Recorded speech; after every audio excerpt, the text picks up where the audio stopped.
तो नमस्कार दोस्तों, कैसे हैं आप सब लोग। मैं आपका दोस्त एडवोकेट उत्कर्ष शर्मा फिर से आपके सामने पेश हूं अपने इस चैनल के साथ, अपनी इस वीडियो के साथ। तो दोस्तों, अगर आपने अभी तक हमारे चैनल को सब्सक्राइब नहीं करा है तो अभी सब्सक्राइब कर लीजिए टैक्स लाइफ को, जो कि आपकी लाइफ को और सिंपल बनाने में आपकी हेल्प करता है।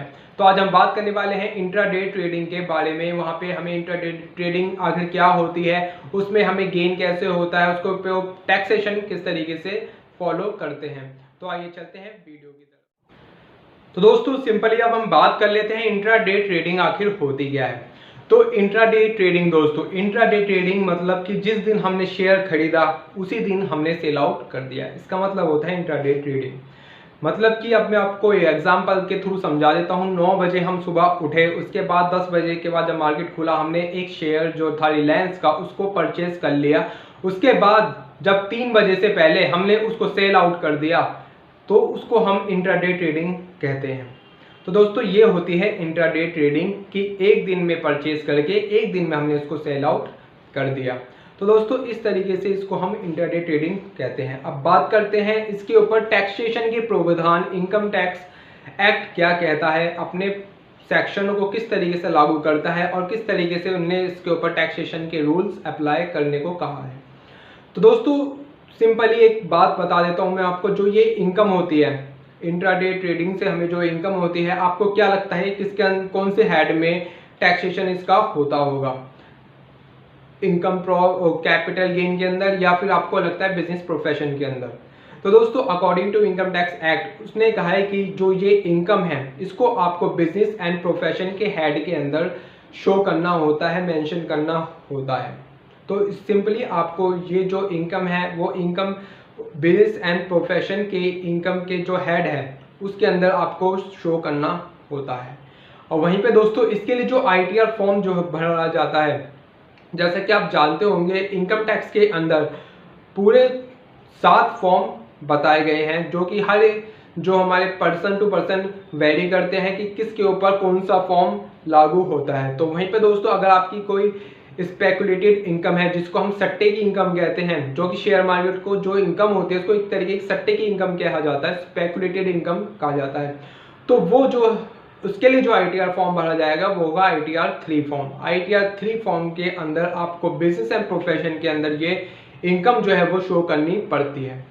अब बात कर लेते हैं इसके अंदर टर्नओवर कैसे कैलकुलेट होता है। तो दोस्तों, मैं आपको सिंपली बताना चाहूंगा कि जो इसका टर्नओवर होता है, मान लीजिए जितना भी आपने जो शेयर है उसको सेल करा है एक दिन के अंदर, जितने भी आपने शेयर जो है वो सेल करे हैं, चाहे उससे आपको प्रॉफिट हुआ हो, है ना, या लॉस हुआ हो, तो वो आपका पूरा टर्नओवर हो जाएगा। पूरे ऐसी जैसे अब जो रिटर्न जो फाइल होती है वो 31 जुलाई को फाइल होती है, तो एक साल के अंदर जितने भी आपने इसको सेल आउट वो करे हैं, सेल करिए है, चाहे आपको लॉस हुआ हो चाहे प्रॉफिट हुआ, उसको पूरे को हम अब क्या देंगे, आपका टर्नओवर, उसको हम पूरे को कहेंगे टर्नओवर। ठीक है जी, है ना। अब बात कर लेते हैं, आखिर जो हमारे बहुत से दोस्त हैं तो वो कहते हैं कि भाई हमारे पास जो हम शेयर मार्केट पे तो इन्वेस्ट करते हैं, बाकी हमारे जॉब से भी इनकम हो जाती है ना, हम कोई और दूसरा बिजनेस करते हैं उससे भी हमें इनकम हो जाती है। तो क्या जो हमें यहाँ पे जो शेयर मार्केट की इनकम को हम दूसरे किसी बिजनेस की इनकम से हम अपना वो कर सकते हैं, उसका सेट ऑफ कर सकते हैं? तो दोस्तों, इसके जो लॉस हैं या गेन है, आप स्पेकुलेटेड बिजनेस जो होता है इंट्राडे ट्रेडिंग की जो टैक्सेशन में बताया गया है, तो उसकी जो आप प्रॉफिट और गेन को आप किसी दूसरे बिजनेस के प्रॉफिट एंड गेन से आप उसको सेट ऑफ नहीं कर पाएंगे, क्योंकि इनकम टैक्स डिपार्टमेंट ने इसको सिंपली मना कर रखा है। उसने कहा है कि अगर आप सेट ऑफ करना चाहते हैं तो आपको सेट ऑफ करना पड़ेगा जो आपकी स्पेकुलेटेड इनकम जो है वहां से इंट्राडे ट्रेडिंग से आपको चाहे लॉस हुआ हो चाहे प्रॉफिट हुआ हो, आपको उसी से ही सेट ऑफ करना होता है। ये हो गई बात। ठीक है दोस्तों, आप किसी दूसरी इनकम से उसको सेट ऑफ नहीं कर सकते हैं, शेयर मार्केट की और इनकम को सेट ऑफ नहीं कर सकते हैं। आपको शेयर मार्केट की इनकम से ही अपने उस लॉस को सेट ऑफ करना होता है। अब बात कर लेते हैं हम इसको, शेयर मार्केट का जो लॉस होता है उसको हम कितने समय तक कैरी फॉरवर्ड कर सकते हैं। तो दोस्तों, इसको हम 4 साल तक कैरी फॉरवर्ड कर सकते हैं। जिस फाइनेंशियल ईयर में हुआ है उसको छोड़ के उसके 4 साल के आगे हम इसको कैरी फॉरवर्ड कर सकते हैं, इस लॉस को, है ना। तो इस तरीके से आगे हम इस लॉस को आगे 4 साल तक बढ़ा सकते हैं, है ना। और दोस्तों अब हम बात कर लेते हैं, क्या नाम है, अगर हमारे इस समय कोई लॉस हुआ है ना, और हमने अपनी रिटर्न फाइल नहीं करी है, तो क्या वो लॉस को और अगले साल हम उस रिटर्न को फाइल कर लेते हैं तो इससे क्या हमारा जो लॉस है वो कैरी फॉरवर्ड हो जाएगा?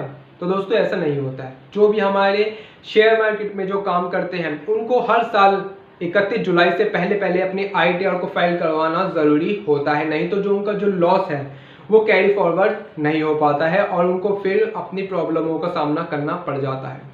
तो दोस्तों आपको अपनी जो भी आप शेयर मार्केट में जो ट्रेडिंग करते हैं बहुत अच्छी बात है भाई, काफ़ी अच्छा प्लेटफॉर्म है। यहाँ पे काफ़ी बंदों को शेयर मार्केट ने एक अच्छा मुकाम दिया है और बहुत सारे लोगों को बनाया भी है। तो दोस्तों अगर आप शेयर मार्केट में ट्रेडिंग करते हैं तो मेरा सजेशन आपको यही रहेगा कि आप अपनी रिटर्न जरूर फाइल करें, ठीक है ना, चाहे आपको प्रॉफिट हो रहा हो चाहे लॉस हो रहा हो। इससे क्या होता है कि अगर किसी साल आपको अगर लॉस हो जाता है तो उस लॉस को आप आगे फ्यूचर के लिए कैरी फॉरवर्ड भी कर पाते हैं। पर दोस्तों ये बात ज़रूर याद रखिएगा, जो अगर आपकी जो शेयर मार्केट से जो भी आपको प्रॉफिट गेन जो हो रहा है आप उसी के प्रॉफिट और गेन से ही सेट ऑफ कर पाएंगे।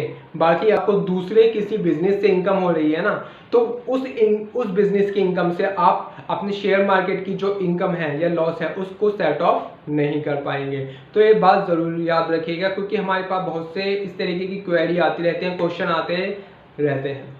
तो दोस्तों अगर आपको हमारी वीडियो अच्छी लगी हो, जानकारी अच्छी लगी हो, तो दोस्तों हमारे चैनल को सब्सक्राइब कीजिएगा ताकि हमारा हौसला बढ़ता रहे, हम आगे आपके लिए अच्छी वीडियो लाते रहें, बनाते रहें।